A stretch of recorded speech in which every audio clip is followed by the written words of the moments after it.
জানি না কোথায় রেখেছে আমার হোয়াইট শার্টটা। একটাও কাজের জিনিস পাওয়া যায় না, কে জানে কোথায় রেখেছে আমার হোয়াইট শার্ট। জাহ্নবী, কি হয়েছে? জাহ্নবী, আমার হোয়াইট শার্টটা কোথায়? আর এখানে এই ফালতু জিনিসপত্র কেন রেখেছো তুমি? হ্যাঁ, তো এত চেঁচাচ্ছ কেন? এখানেই আছে নিশ্চয়ই। শার্টের জন্য এত কথা শোনাচ্ছ, সরো এদিকে। তাড়াতাড়ি করো, আমার দেরি হচ্ছে। তোমার কি মনে হয় আমি কি পাগল নাকি? চেঁচাচ্ছি কেন মানে? আমি বুঝতে পারি না। এই সরে এসো দেখি। এই এই দামি দামি শাড়িগুলো এখানে কেন রাখো তুমি? এই কসমেটিক্স আর এই হ্যান্ডব্যাগস আর এই সমস্ত ফালতু খরচা কেন করো তুমি? দেখো, এই জলের মতো তুমি যে পয়সাগুলো খরচা করছো সেটাকে কামানোর জন্য দিনরাত এক করে দিই আমি। স্কুল থেকে টিউশন থেকে বাড়ি আসতে আমার চটি ক্ষয়ে যায় তোমার এই শখকে পূরণ করতে। আর তোমার চাহিদা দিনকে দিন বেড়ে যাচ্ছে। এই দেখো, এগুলো কি এগুলো বেকার জিনিস। ঠিক আছে, ঠিক আছে, এত কথা বলার কোনো দরকার নেই। সরো, বুঝে দিচ্ছি আমি, সরো। হ্যাঁ, পেয়ে গেছি জামা। ছেড়ে দাও, কালকে জামাটাই আমি পরে যাচ্ছি। স্কুলে সবাই হাসবে তো হাসুক, তোমার কি? আর তোমার এই বেকার জিনিসপত্র কেনা এবার তুমি বন্ধ করো আর নিজের চাহিদাগুলো কমাও। টাকার গাছ নেই আমার কাছে।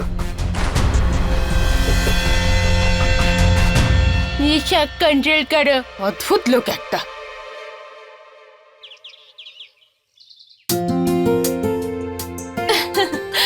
এই নাও চুমকি দিদি, তোমার জন্য ঠান্ডা ঠান্ডা কোল্ড ড্রিঙ্কস। এই নাও। Thank you so much.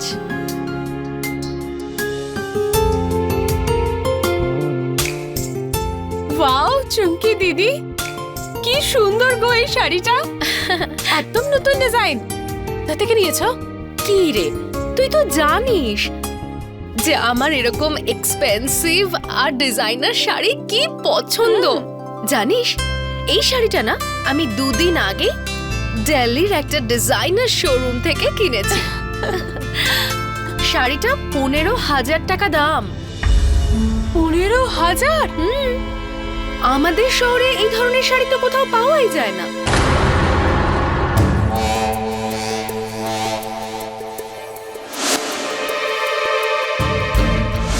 কলকাতায় পাওয়া যাবে না তো কি হয়েছে তাতে দিদি ভাই? এখনো এই রাস্তাটা কেনার জন্য অনেক রাস্তা আছে। আমি আজ এই শাড়িটা যে কোনো মূল্যেই কিনেই ছাড়বো। চুমকি দিদি, আমি তো ভুলেই গিয়েছি, আমার ঘরে আসলে জামা কাপড় থালা বাসন সব পড়ে আছে। আর দেখো, একটু পরে ও চলে আসবে। তো এক কাজ করো, তুমি তোমার বাড়ি যাও, নিজে সব কাজ সেরে নাও, বিকেলে দেখা হচ্ছে। হ্যাঁ, আমি বুঝতে পারছি রে। অ্যাকচুয়ালি আমাকে না নিজের বাড়িতে এইসব ছোটখাটো কাজের ব্যাপারে একদম ভাবতে হয় না। এইসব ঝাঁট দেওয়া, ঘর মোছা, বাসন মাজা, এইসব কাজের জন্য প্রচুর কাজের লোক আছে। আমি তো শুধু ওদেরকে অর্ডার দিই ব্যাস। এনিওয়েজ, তুই কাজ করে নে। তোর এইসব ঘর ঝাড় দেওয়া, বাসন মাজা, কাপড় কাচা পরে দেখা হবে। হ্যাঁ, ওকে চুমকি দিদি, বাই চুমকি দিদি, টেক কেয়ার।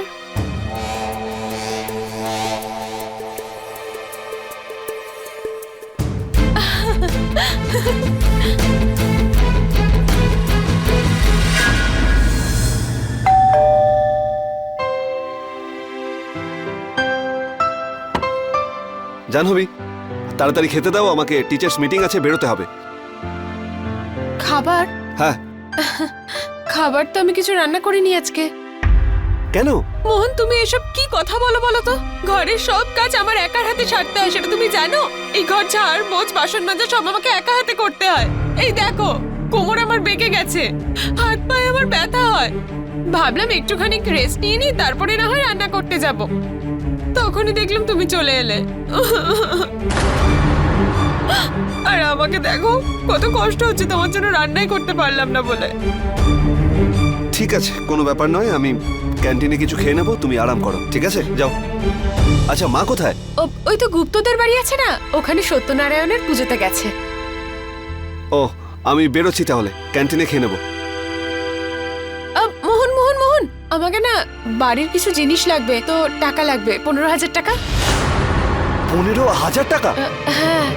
জাহ্নবী, কিছুদিন আগেই তো তোমাকে আমি মাসের খরচাটা দিলাম, কোথায় গেল টাকা? হ্যালো, হ্যাঁ স্যার। হ্যাঁ স্যার আমি টিচার্স মিটিং এর জন্যই বেরোচ্ছি। হ্যাঁ স্যার 5 মিনিট লাগবে স্যার। দেখো জাহ্নবী, আমি এত টাকা ইনকাম করি না যে 2-3 দিন অন্তর অন্তর তোমাকে আমি 10,000 15,000 করে টাকা দেবো। এবার যখন পরের মাসে স্যালারি আসবে তখনই আমি টাকা দেবো তোমাকে। ততক্ষণ বাড়িতে যা আছে সেটা দিয়ে কাজ চালাও। সেই জন্যই বলি ফালতু খরচা কম করো তুমি। 15,000।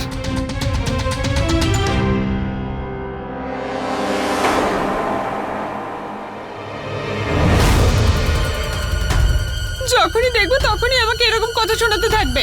তুমি এটা কখনো ভুলে যেও না যে আমি তোমার বউ হই। কখনো আমার কোনো শখ পূরণ করতে পারে না। কোনো ব্যাপার না। সোজা আঙ্গুলে যদি ঘিটা না ওঠে না, তো এই আঙ্গুলটা আমি বেঁকাতে ভালো করে পারি।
আরে বৌমা, কে বারবার বেল বাজাচ্ছে?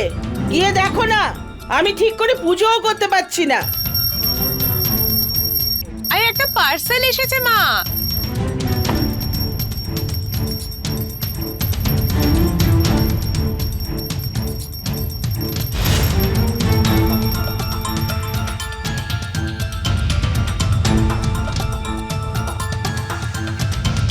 বৌমা, সকাল থেকে অনেক পার্সেল এলো, কি আছে এইসব পার্সেলে?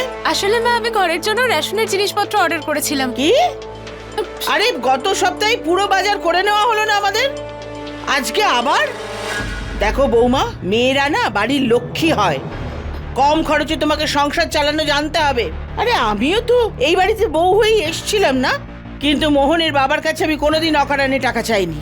কম খরচে আমি পুরো সংসার চালিয়েছি। তো আপনি এমন কিছু উদ্ধার করে ফেলেননি।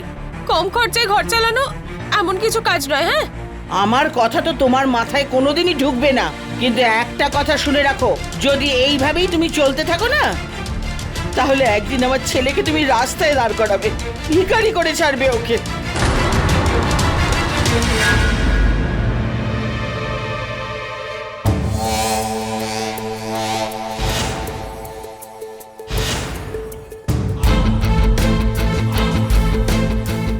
Wow! পেয়ে গেছি আমি আমার ডিজাইনার শাড়ি। এবার যখন এটা আমি পরে বাইরে বেরোবো না, তখন সবাই দেখে হিংসা করবে। বিশেষ করে ওই চুমকি দিদি। খুব দেখাচ্ছিলেন ডিজাইনার শাড়ি, দেখেছো? এবার আমার কাছেও চলে এসছে ডিজাইনার শাড়ি।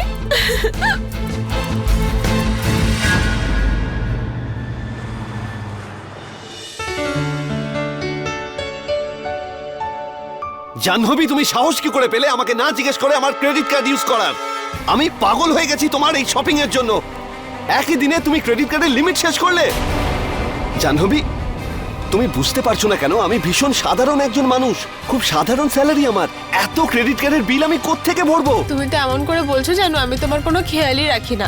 আমার চুমকি দিদির মতো একটা শাড়ি লাগতো, তাই আমি অর্ডার করে নিয়েছি। ওনার ওরকম অহংকার আমার না একদম ভালো লাগে না মোহন। আর এমনিও আমি না তোমার অনেক টাকা বাঁচিয়েছি। এবার বলো কি করে? আমি বলছি, আমি না তোমার ক্রেডিট কার্ড দিয়ে যে জিনিসপত্রগুলো কিনেছি না, তাতে কত টাকা ডিসকাউন্ট ছিল তুমি জানো? পুরো 50%। জাহ্নবী, কয়েকদিন আগেই তো আমি তোমাকে 15,000 টাকা দিলাম এই শাড়িগুলোর জন্য, কসমেটিক্সের জন্য। তাহলে আবার কেন তোমার এত টাকার দরকার পড়লো? বিয়ের আগে তোমার মা বলেছিল তুমি নাকি ভীষণ সাধারণ মেয়ে, সাধারণভাবে তুমি বাঁচো। এই তোমার সেই সাধারণ? দেখো মোহন, আমার মাকে নিয়ে না কোনো কথা বলবে না তুমি। আর শোনো, তুমি যদি সেটা সহ্য করতে না পারো না, সেটা তোমার প্রবলেম, আমার নয়। স্বামীর কাজ হলো তার বউকে আরাম শান্তিতে সুখে রাখা আর তার প্রয়োজন পূরণ করা। আর তুমি করেছো সেটা? কখনো সেটা নিয়ে ভেবেছো একবারও? না, শুধু আমাকে সবসময় লেকচার দিতে থাকো। গিয়ে শেখো চুমকি দিদির হাজবেন্ডের থেকে কত কি সে নিয়ে আসে নিজের বউয়ের জন্য। ইম্পোর্টেড পারফিউম, কখনো ডিজাইনার শাড়ি, কখনো আবার সোনার ব্যাঙ্গেলস। আর তুমি তুমি কি নিয়ে আসো?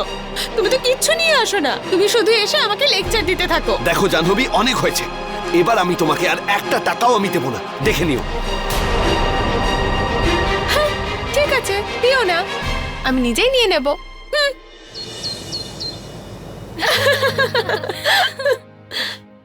হাই, কেমন আছো তোমরা? জানো আজ তোমাদের একসাথে এখানে কেন ডেকেছি? একটা খুশির খবর দেওয়ার আছে। আর খুশির খবরটা হলো আমার বোনের বিয়ে ঠিক হয়ে গেছে।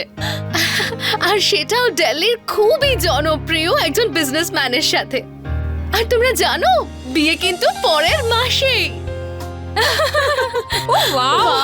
তাহলে তো congratulations! Thank you so much. আর হ্যাঁ, বিয়েতে আসার ইনভিটেশন তোমাদেরকে আজ থেকেই দিয়ে রাখছি আমি। সবাই কিন্তু অ্যারেঞ্জমেন্ট শুরু করে দাও এখন থেকে। তোমরা জানো বিয়েটা হচ্ছে রাজস্থানের একটা বিরাট বড় লাক্সারিয়াস 5 স্টার হোটেলে। পুরো এক সপ্তাহ ধরে অনুষ্ঠান চলবে। Oh my god, I can tell you, ছেলের বাড়ি এত বড় লোক, এত বড় লোক, এত বড় লোক যে কিন্তু ঠিক আছে, আমার বড় কি কারোর থেকে কম নাকি? হ্যাঁ, প্রতিটা ক্ষেত্রে ওদের থেকে এক পা এগিয়ে থাকতে হবে। ফ্যাশন, জুয়েলারি, জামা কাপড়, এভরিথিং, সব দিক থেকে, বুঝেছো? আরে আমি তো 4-5 রকমের ডিজাইনার শাড়ি নেব, আর প্রত্যেকটা ফাংশনে আমি আলাদা আলাদা শাড়ি পরব। এই তো গুড গার্ল। কিন্তু আমার কাছে তো 1 টাকাও নেই। এবার কি করে আমি রেডি হব? কি পরবো আমি?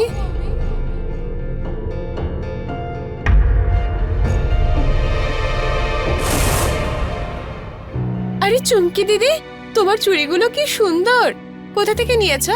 কল্যাণী জুয়েলার্স থেকে, দিল্লির ভীষণ জনপ্রিয় ডিজাইনার্স জুয়েলার্স। 24 ক্যারেটের আসল সোনা একদম। যাই হোক, এসব তুই কি করে জানবি? তুই তো বোধহয় এখন এটাও জানিস না যে মার্কেটে সোনার প্রাইস কত চলছে। কোনো কোনো ব্যাপার নয়, আমি বলে দিচ্ছি 80,000 টাকা। আমি আর কি করব? আমার বরটাও না সব সময় আমাকে দামি দামি গিফটস কিনে দেয়।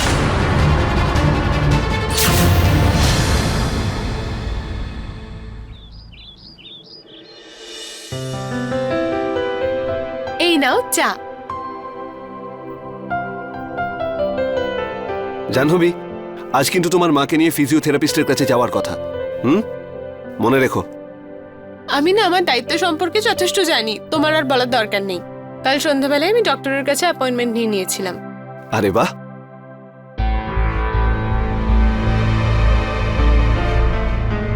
মোহন, ডক্টরের কাছে গেলে ফিজও তো লাগবে।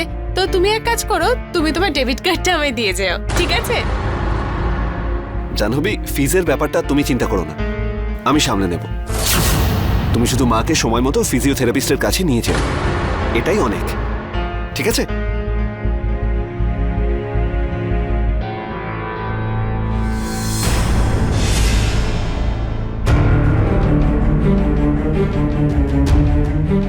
এই ফালতু বিজ্ঞাপনগুলো দেখো না তুমি। এরা ফালতু ডিসকাউন্টের নাম করে লোকজনকে ফাঁসায়, তারপর লুটে নেয় ওদের। আমি রেডি হতে গেলাম।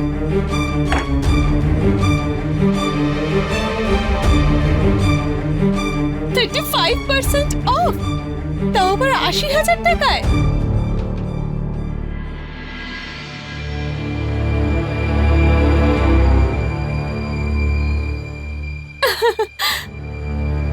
ইয়ে, এবার আমিও পরবো সোনার বালা।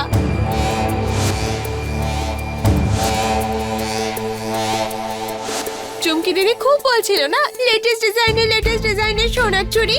যখন সেরকম চুড়ি আমার হাতে দেখবে না, তখন বুঝতে পারবে মুখ একদম নুরো জ্বালা দেওয়া হবে। আজকের এই জাঁকজমকময় পৃথিবীতে যে কেউই সুন্দর আর ভীষণ আকর্ষণীয় হতে চায়।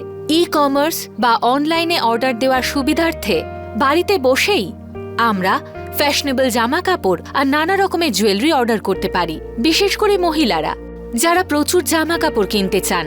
কিন্তু যখন এই শখটা একটা নেশায় পরিণত হয় তখন এর পরিণাম খুবই বিপজ্জনক হতে পারে। নমস্কার, আমি সুধা চন্দ্রন, আর আজ খরচ আর কেনা বেচার এমন এক ঘটনা আপনাদের সামনে এনেছি যার পরিণাম খুবই নির্মম ও দুঃখজনক। জাহ্নবী, যার অপ্রয়োজনীয় খরচা করা একটা নেশায় পরিণত হয়, এমনকি আমরা যদি এটাকে রোগ বলি তাও বাড়াবাড়ি হবে না। এমনকি কোনো জিনিস কেনবার আগে ও মোহনের আর্থিক অবস্থার কথা কখনোই ভাবত না। মোহন আর তার মা শান্তি তাকে বিভিন্নভাবে বোঝাবার পরেও ও নিজের এই নেশাকে কোনোভাবে কন্ট্রোল করতে পারেনি। জাহ্নবী কি নিজের এই নেশাকে কন্ট্রোল করতে পারবে, নাকি ওর এই খারাপ অভ্যেসের ফলে মোহন আর তার পরিবারের লোক আরও সমস্যার মুখে পড়বে? আসুন দেখা যাক। মোহন, আমার মনে হয় তুমি একজন খুব ভালো মানুষ, আর পার্সোনালি আমার এটা মনে হয় যে তুমি এই কাজটা করতে পারবে। Thank you sir. আমাদের স্কুলের বিকাশের জন্য ট্রাস্টি তাদের প্ল্যান নিয়ে তৈরি। এই কাজটাকে কমপ্লিট করার জন্য ট্রাস্ট চাইছে যে ছুটি শুরু হওয়ার আগেই আমাদের যেটা লক্ষ্য 5 লাখ টাকা জোগাড় করার, সেটা যাতে কমপ্লিট হয়ে যায়। স্যার, আমি পুরো চেষ্টা করব যাতে পুরো ব্যাপারটা ভালো করে হয়ে যায়। Very good. Excuse me sir. Yes, এই নিন পার্সেল স্যার। না না, আমি এটা অর্ডার দিইনি, আপনি হয়তো ভুল জায়গায় এসেছেন। জানেন না স্যার, এই দেখুন আপনার বাড়িরই তো অ্যাড্রেস রয়েছে স্যার, আর বিলও রয়েছে। পুরো 38,000 টাকার জিনিস আপনি অনলাইনে অর্ডার করেছেন। দেখুন ভাই, আমার চাই না, নিয়ে যান আপনি। অর্ডারটা রিসিভ করতেই হবে, আর পেমেন্টও করতে হবে আপনাকে স্যার। অর্ডারটা যদি না লাগে তাহলে অনলাইনে গিয়ে আপনি ক্যান্সেল করে দিন স্যার।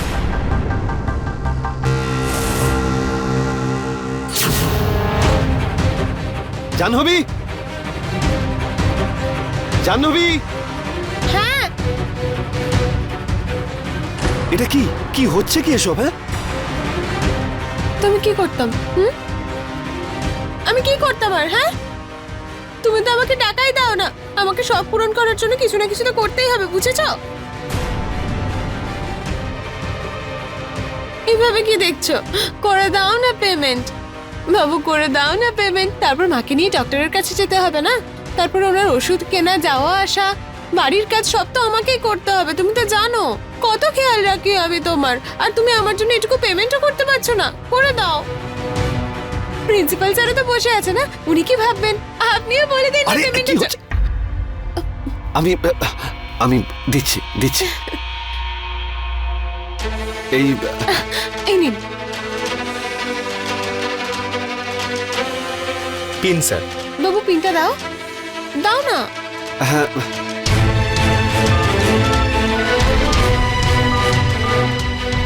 Thank you sir. হয়ে গেছে?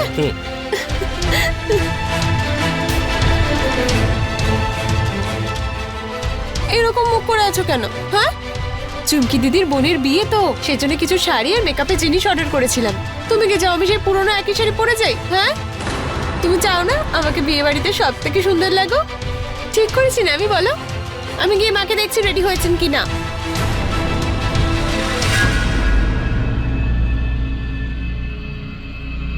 I am sorry sir. It's okay Mohan, এতে সরি বলার কোনো প্রয়োজন নেই। মনে হচ্ছে অনেক দায়িত্ব রয়েছে তোমার একার কাঁধের উপরে। তোমার ওয়াইফকে দেখে তো মনে হয় না যে কোনো কিছু নিয়েই সে কম্প্রোমাইজ করে। এনিওয়েজ, আমি শুধু এটা চাই মোহন যে তুমি যত তাড়াতাড়ি সম্ভব ট্রাস্টকে টাকা জোগাড় করে দিয়ে দাও, নাহলে ট্রাস্টি সদস্যদের ইন্টারেস্ট নষ্ট হয়ে যাবে। আর যদি তা হয় তাহলে আমাদের স্কুলের আর বিকাশ কোনোদিনও সম্ভব হবে না। So you take care. আমি চলি এখন।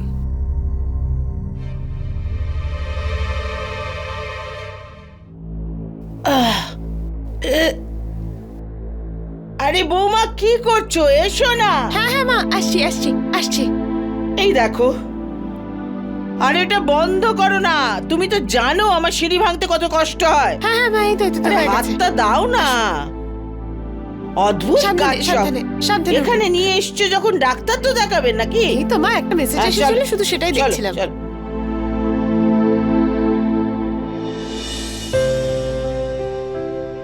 Excuse me, yes ma'am. Rumki দেবীর নামে একটা আজকে অ্যাপয়েন্টমেন্ট হবে। Just give me 1 minute.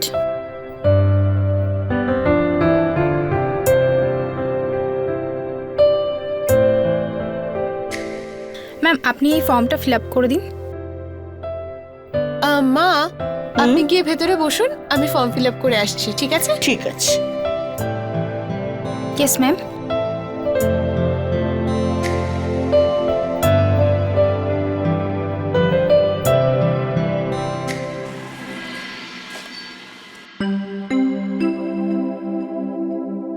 Thank you ma'am. Thank you. Hello, madam আমি আশা ফিজিওথেরাপি ক্লিনিকের বাইরে দাঁড়িয়ে আছি। আপনার পার্সেল এসে গেছে? এসে গেছে পার্সেল? পার্সেল এসে গেছে? ওকে দাদা, আমি না 2 মিনিটে আসছি। Okay madam.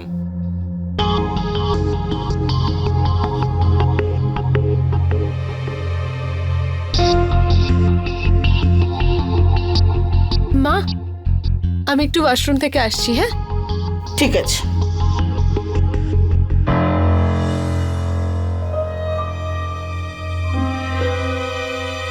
পার্সেল এসে গেছে? হ্যাঁ ম্যাডাম এসে গেছে আপনার পার্সেল। ৮০,০০০ টাকা ক্যাশ দিন আর এখানে একটা সাইন করে দিন। এখানে সাইন করতে হ্যাঁ, হবে? আরে দাদা, আমার পার্স তো ভেতরে রাখা, আমার টাকাও ওর মধ্যে, তো আমি নিয়ে আসি। না না ম্যাডাম আগে ক্যাশ দিতে হবে তারপরে আপনি সাইন করতে পারবেন। আপনি যে কি বলেন না দাদা, ৮০,০০০ টাকা কেউ হাতে নিয়ে ঘোরে নাকি? কি যে বলেন না আপনি। আমি ভেতরে যাচ্ছি আর টাকাটা নিয়ে আসছি, মাত্র 2 মিনিট লাগবে। আরে ম্যাডাম আমি 2 সাইনটা তো মিনিটেই করে যান। আসছি ম্যাডাম দাদা। শুনুন।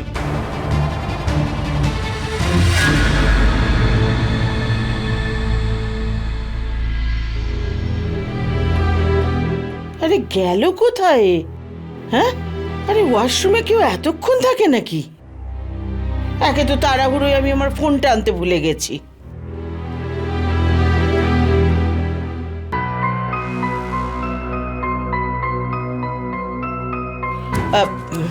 মা একটা ফোন করতে পারি? হ্যাঁ হ্যাঁ অবশ্যই করতে পারেন।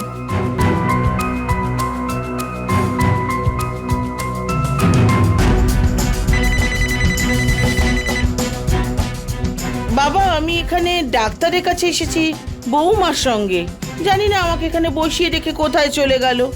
বলে গেল যে ওয়াশরুম থেকে আসছি, কিন্তু এখনো তো এলো না বাবা। মা তুমি চিন্তা করো না, হয়তো কোনো চেনাশোনার সঙ্গে দেখা হয়েছে, কথা বলে আসছে হয়তো। তুমি তো জানোই ওকে। আচ্ছা মা, একটা কাজ করছি, আমি নিজেই তোমাকে নিতে আসছি। তুমি দাঁড়াও, আমি আসছি, ঠিক আছে? আমি আসছি। ধন্যবাদ। Thank you. মা।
আরে ম্যাডাম হ্যাঁ বলুন। এখানে চম্পা অগ্রওয়াল নামে কোনো মেয়ে আছেন? হ্যাঁ আমি একবার চেক করে দিচ্ছি। না এই নামে তো কেউ নেই এখানে। এটা কিভাবে সম্ভব?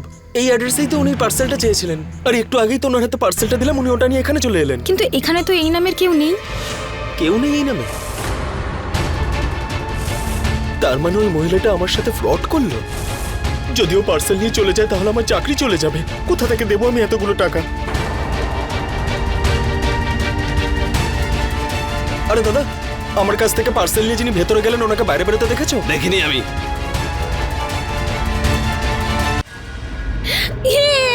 আমার কাছে এসে গেছে এই সোনার চুড়ি। এবার সবাইকে দেখাবো এই সোনার চুড়ি, বিশেষ করে ওই চুমকি দিদিকে।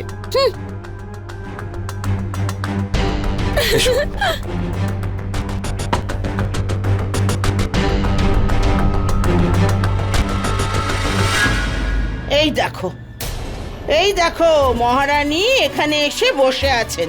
হ্যাঁ, আমি তোমার জন্য হাসপাতালে বসে রয়েছি আর তুমি চলে এসছো।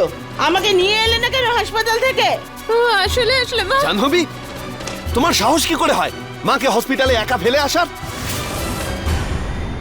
তুমি ভালো করেই জানো মা ঠিক করে হাঁটতে পারে না, তারপরেও তুমি এটা কি করে করলে? আরে বাবা, তুই কাকে কি বলছিস? আমি তো আগে থেকেই জানি তোর এই যে বউ না, না ও বাড়ির লোকের কথা ভাবে না বাড়িটার কথা ভাবে। দিন রাত শুধু মোবাইল নিয়ে বসে আছে, সারাক্ষণ ফোনে। জানি না নিজের জন্য কি কি যে সব কিনতে থাকে। প্রত্যেক দিন দেখো একটা করে নতুন পার্সেল আসছে বাড়িতে। আর তুই আমার ছেলেটা সারা দিন পরিশ্রম করছিস, স্কুলের পরে আবার টিউশন দিচ্ছিস বাচ্চাদের, আর এই মহারানী সব খরচ করে দিচ্ছে শুধু সাজগোজের পেছনে। আরে তোমার লজ্জা করলো না? নিজের বুড়ি শাশুড়িকে হাসপাতালে বসিয়ে চলে এলে তুমি। কিসের জন্য লজ্জা হবে মা? হ্যাঁ, আমাকে তো আর কোনো পাগল কুকুরে কামড়ায়নি যে আমি আপনাকে হাসপাতালে ছেড়ে ফিরে চলে আসবো। এমার্জেন্সি ছিল, সেই জন্যই। এমার্জেন্সি? কিসের এমার্জেন্সি? ওই গুপ্তা বাবু আছে না আমাদের প্রতিবেশী, উনি আমাকে ফোন করে ডাকলেন। উনি আমায় ফোন করে বললেন যে তোমাদের বাড়ি থেকে গ্যাসের গন্ধ বেরোচ্ছে। আমি তো ভীষণ ভয় পেয়ে গেছিলাম যে যদি বাড়িতে আগুন লেগে যায় তাহলে। আমি তো বাড়িতে তাড়াহুড়ো করে এলাম, এসে দেখলাম সেরকম কিছুই হয়নি। আমি বেরোচ্ছিলাম হসপিটালে যাব বলে, তখন দেখলাম তোমরা চলে এলে। এবার আমি বললে তোমরা থোড়ি না বিশ্বাস করবে আমার কথা, আমাকে তো শুধু বকবেই তোমরা। জাহ্নবী, যদি এরকমই ব্যাপার হয় তাহলে মাকে বা আমাকে তো তোমার জানানো উচিত ছিল। আমি যদি বলতাম তাতে কি হতো? হতো তো সেটাই যেটা তোমরা চাইছো। সব সময় শুধু আমার উপর তোমরা চেঁচাতে থাকো, কথা শোনাতে থাকো। আমার তো মনে হয় আমি এই বাড়িতে পাগল হয়ে যাব, পুরো পাগল। আরে জাহ্নবী শোনো, জাহ্নবী।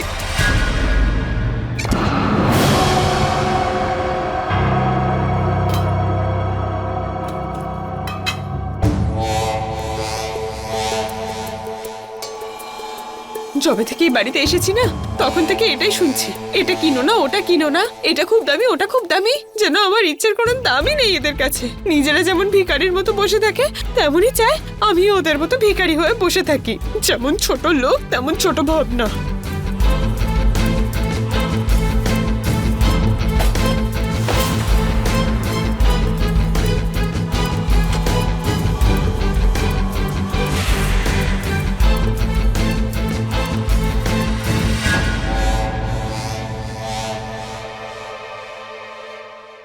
কথায় বলে যে কোনো নেশার পরিণাম খুবই খারাপ হয়ে থাকে।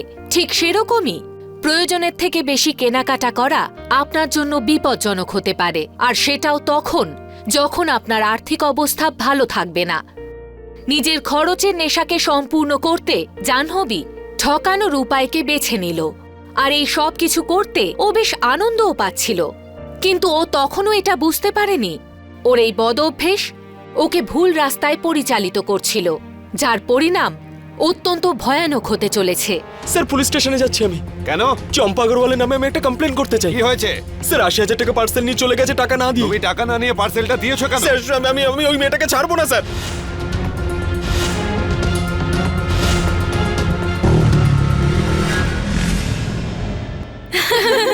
আরে বাহ, কত সুন্দর দেখতে। খুব দামি না এটা? কোথা থেকে বানিয়েছিস? দুবাইয়ের ডায়মন্ডস, মুম্বাইয়ের বিখ্যাত ডিজাইনারকে দিয়ে বানিয়েছি এটা। আমার বোনের বিয়েতে পরবো। সুন্দর দেখতে, তাই না? খুব সুন্দর দেখতে। দেখে তো মনে হচ্ছে অনেক দাম। তো সস্তার জিনিস কিনি নাকি আমি? 2 লক্ষ টাকা দাম এটার, পুরো 2 লক্ষ।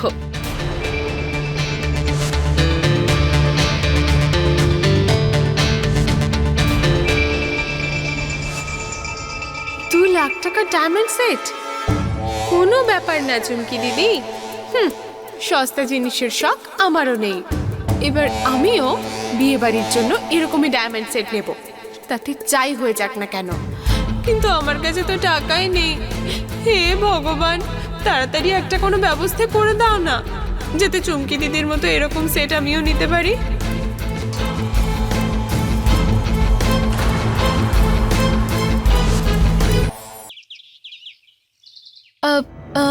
দেখো দেখো শঙ্কর, তুমি চাইলে কাল আসতে পারো। না ম্যাম, আমাকে আজই মোহন স্যারের সাথে দেখা করতে হবে। পরের সপ্তাহ থেকে আমার 10th এক্সাম স্টার্ট হচ্ছে। এবার যদি আবার আমি ফেল হয়ে যাই তো বাবা আমাকে আর পড়তে দেবে না।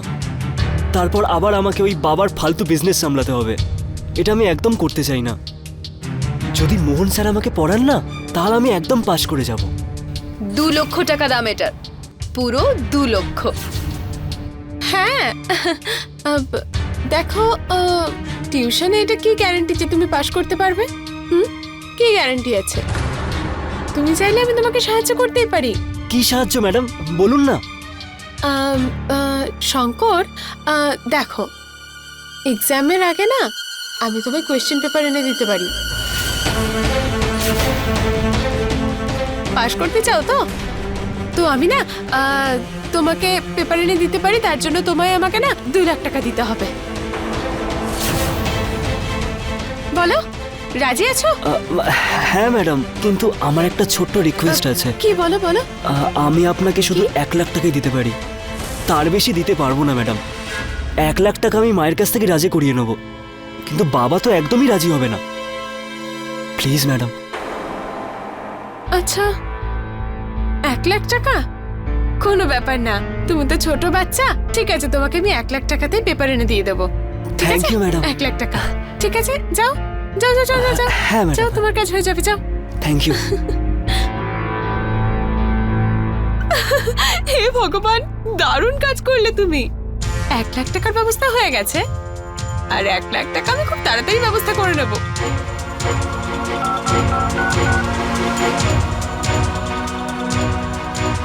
হ্যালো, হ্যাঁ, গঙ্গারাম বাবু বলছেন আপনি? হ্যাঁ হ্যাঁ হ্যাঁ হ্যাঁ, আমি না জাহ্নবী সিংহ বলছি। আমি আপনাকে অর্ডার করেছিলাম না, ওই যে 2 লাখ টাকা ডায়মন্ডের নেকলেস সেটটা। হ্যাঁ, আপনি এক কাজ করুন, আপনি ওটা রেডি করতে থাকুন।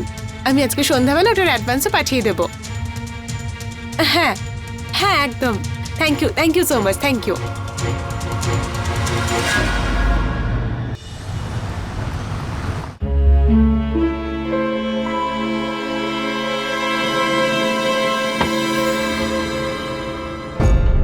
এই নাও তোমার 10th এর question paper. Thank you ma'am. এবার স্কুলে সবাই অবাক হয়ে তাকিয়ে থাকবে তোমার এই মার্কস দেখে। ম্যাম, এই নিন টাকা। টাকা?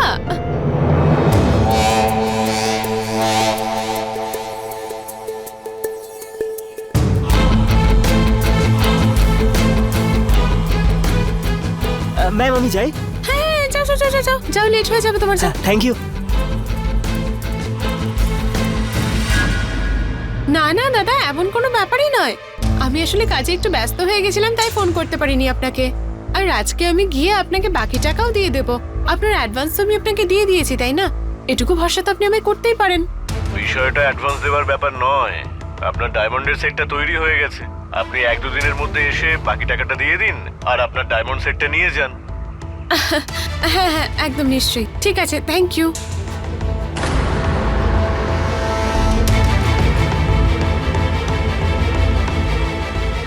হে ভগবান, এবার আমি কোথা থেকে 1.5 লাখ টাকার ব্যবস্থা করবো এত তাড়াতাড়ি? 50,000 তো আমি ওখানে দিয়ে দিয়েছি, আর 50,000 তো নিজে খরচ করে ফেলেছি। আগামী 2-1 দিনের মধ্যে আমাকে অ্যাডভান্সের টাকাটাও তো ওনাকে দিতেই হবে। কোথা থেকে এই টাকা এনে দেবো? আর এই ডায়মন্ডের সেট যদি এখন না পাই, তাহলে আমি বিয়ে বাড়িতে কি করে যাব? আর বিয়েতে সব থেকে সুন্দর আমাকে কি করে লাগবে? পাগল হয়ে যাবো। আমি কোথা থেকে আনবো আমি এত টাকা? না না না না, আমার ডায়মন্ডের সেট চাই। আমাকে সব থেকে সুন্দরী দেখতে লাগতে হবে। হ্যাঁ প্রিন্সিপাল স্যার। হ্যাঁ স্যার, ওনার সঙ্গে দেখা করেই আসছি।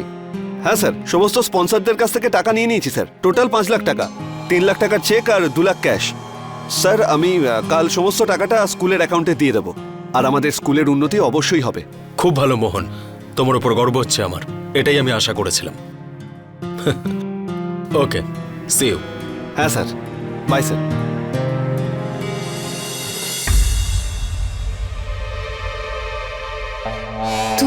লাখ?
চেকগুলো তো এখানে, ক্যাশটা কোথায়? জাহ্নবী, জাহ্নবী, 2 লাখ টাকা কোথায়?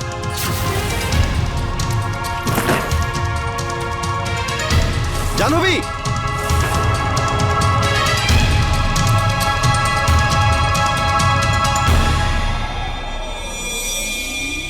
মোহন, মোহন, কোথায় তুই মোহন? শর্মা বাবু, আপনি কি ব্যাপার? আপনি চিৎকার করছেন কেন? আমার ছেলেকে ঠকিয়ে টাকা নিতে তোর লজ্জা করলো না? আরে তুই তো মাস্টার নয়, চোর। কিন্তু আমি কি করেছি? কি করেছিস? হ্যাঁ, এত বড় কাণ্ড বাঁধিয়ে যদি আমার টাকা ফেরত না পাই না, তাহলে তোকে কিন্তু আমি মেরে মেরে শেষ করে ফেলবো। কিসের টাকা?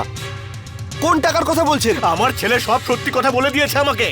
কিভাবে তোর স্ত্রী আমার ছেলেকে পরীক্ষায় পাশ করার আশা দিয়ে 1 লাখ টাকা নিয়েছে, আর কিভাবে ও পরীক্ষার মিথ্যে প্রশ্নপত্র দিয়ে ওখান থেকে পালিয়ে গিয়েছিল। আমার টাকা ফেরত দে, নয়তো। আরে কি করছেন কি আপনি? আমার ছেলে এরকম খারাপ কাজ কিছু করতেই পারে না, এসব কাজ আমার বউই করতে পারে। কে করেছে আর কে করেনি মাসিমা, তা নিয়ে আমার কিচ্ছু যায় আসে না। আমাকে আমার 1 লাখ টাকা পুরো ফেরত দিতে হবে। 24 ঘন্টা সময় দিচ্ছি তোকে, 24 ঘন্টার মধ্যে আমার পুরো টাকাটা ফেরত চাই, নয়তো আমি এই ঘটনা স্কুলের সবাইকে বলে দেব। আর তারপরে তোর এমন অবস্থা করব যে তুই কোনো স্কুলে আর মাস্টারি করতে পারবি না। শর্মা বাবু, প্লিজ দেখুন, এই ব্যাপারটা স্কুল অবধি নিয়ে যাবেন না, আমি হাত জোড়ো করছি। দেখুন, আমি আপনার ছেলে থেকে টাকা নিইনি। এই ব্যাপারটা যদি আমি জানতাম তাহলে আমি আপনার ছেলের সঙ্গে এটা হতে দিতাম না। প্লিজ, আমি আপনার সামনে হাত জোড়ো করছি, আপনি ব্যাপারটা বোঝার চেষ্টা করুন প্লিজ। 24 ঘন্টা সময় দিচ্ছি তোকে, আমাকে আমার পুরো টাকাটা ফেরত দিতে হবে, নয়তো এর ফল ভোগ করার জন্য তৈরি থাকিস। চা বাবা। এইভাবে কথা বলছেন কেন দাদা? শোনো না, কি বলে গেল। জাহ্নবী 1 লাখ টাকার জন্য একটা বাচ্চাকে নকল কোয়েশ্চেন দিয়েছে। আমার ব্যাপারে, আমার মান সম্মানের ব্যাপারে ও একবারও ভাবলো না। Jahnavi madam, hello sir. Sir, আমি গঙ্গারাম জুয়েলার্স থেকে এসেছি। অ্যাকচুয়ালি জাহ্নবী ম্যাডাম একটা ডায়মন্ডের সেট অর্ডার করেছিলেন, সেটাই ডেলিভার করতে। ডায়মন্ডের সেট? কই দেখি।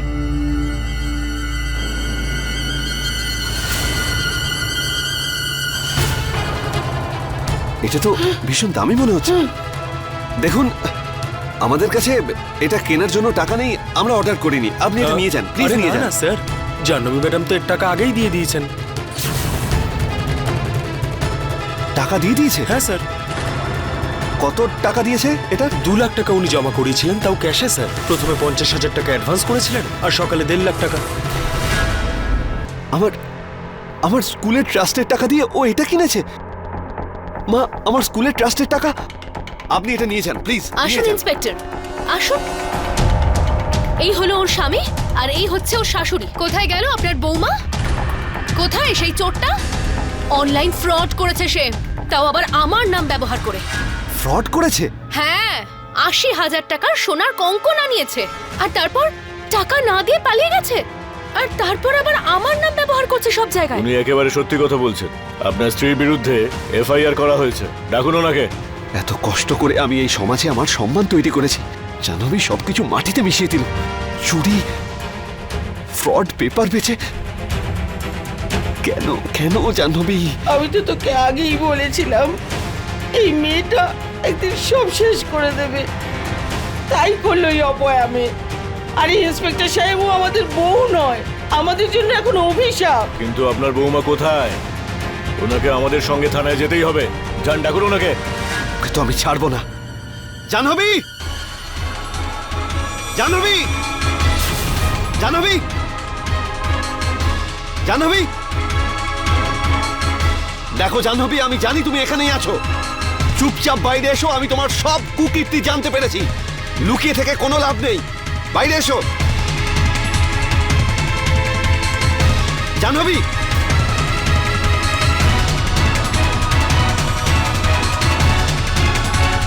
জাহ্নবী, জাহ্নবী, লজ্জা লাগা উচিত তোমার। তুমি 1 লাখ টাকার জন্য ওই বাচ্চা ছেলেকে নকল পেপার বেচেছো, 80,000 টাকার অনলাইন ফ্রড করেছো তুমি। আর ওই 2 লাখ টাকা যেটা আমার স্কুলের ট্রাস্টে ছিল, সেই টাকা দিয়ে তুমি ডায়মন্ডের সেট কিনেছো। একবারও আমার ব্যাপারে, আমার মায়ের ব্যাপারে তুমি ভাবোনি। আমার পরিবারের সম্মান মাটিতে মিশিয়ে দিয়েছো তুমি। এইসব মিথ্যে কথা আমি কিচ্ছু করিনি, আমাকে বিশ্বাস করো, আমি সত্যি কথা বলছি। তুমি তো জানো, বলো। জাহ্নবী, আমি তোমাকে ভীষণ ভালোভাবে জেনে গেছি। তোমাকে বারবার বিশ্বাস করে আমি ভুল করেছি। চলো, পুলিশ তোমাকে নিতে এসেছে। না, আমি কাউকে ঠকাইনি, আমি কারোর থেকে টাকা নিইনি। আর তুমি যেই টাকাটার কথা বলছো না, ওটাই নিশ্চয়ই তুমি কোথাও রেখে ভুলে গেছো। আরে চোরও চুরি করার পরে স্বীকার করে নেয় যে সে চুরি করেছে। আর এক তুমি মিথ্যের পর মিথ্যে বলে যাচ্ছ। তোমার সামনে সত্যি রয়েছে, তবুও মানছো না। জীবনের সব থেকে বড় ভুল করেছি তোমাকে বিয়ে করে। ভাই মারা যাওয়ার পরে আমি ভেবেছিলাম আমি তোমাকে বিয়ে করব, তাহলে তোমার জীবনটা বাঁচবে, যাতে আমার ভাইয়ের আত্মাও শান্তি পায়। কিন্তু না, তুমি আমাদের ব্যাপারে একদমই ভাবোনি। পরিবারের সম্মান নষ্ট করেছো তুমি। জাহ্নবী, তুমি যার থেকে ধার নিয়েছো, যাদের ধোকা দিয়েছো, সেই সব টাকা তুমি নিজেই দেবে, বুঝেছো? আমি নিইনি কোনো টাকা, মোহন, তুমি আমায় বিশ্বাস করো। তাই নাকি? তুমি কিচ্ছু করোনি? তাহলে বলো ওই 2 লাখ টাকা কোত্থেকে এলো? ওই 2 লাখ টাকা যেটা আমার স্কুলের ট্রাস্টের টাকা ছিল, কোত্থেকে এলো তোমার ডায়মন্ড সেটের টাকা? বলো। চলো না, পুলিশের মোহন, কাছে। আমি কোথাও জাহ্নবী, যাবো চলো। না, তুমি আমাকে ছেড়ে দাও, প্লিজ। জাহ্নবী!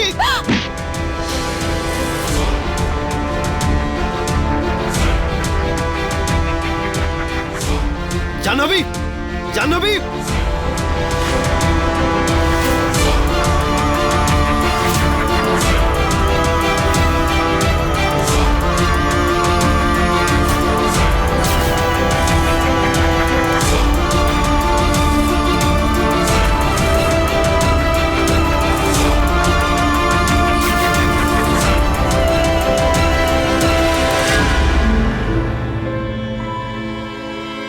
উনি তো আর বেঁচে নেই।